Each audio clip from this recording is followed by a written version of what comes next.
At the store, you need to know how to ask about prices. This lesson teaches you the most important questions for shopping in English. Today, we learn two main ways to ask how much things cost.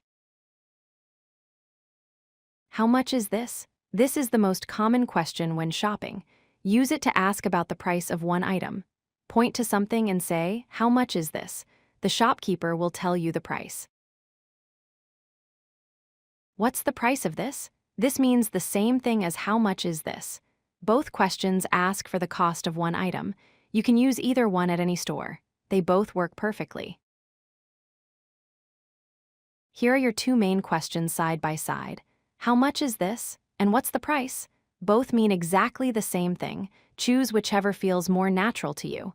Both work great for shopping. How much is this apple? This is a perfect real example. Point to the apple and ask this question. The shopkeeper understands exactly what you want to know.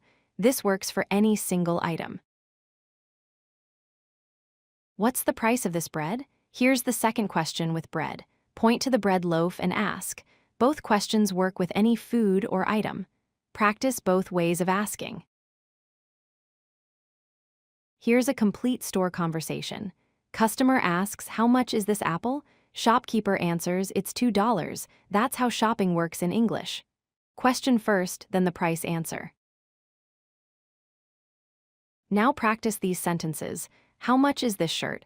What's the price of these bananas? How much are the eggs? Say them out loud. Change the items to practice more. This builds confidence. Remember these two key phrases. How much is this? And what's the price of this? Master these two questions and you can shop anywhere. Use them every time you buy something. Practice time. Look at these items and ask the question. Apple, shirt, milk. Say out loud, "How much is this apple? How much is this shirt?" Practice until it feels natural. You're ready to shop. If you like this video, hit that like button and don't forget to subscribe. Visit CodeLucky.com for more such useful content.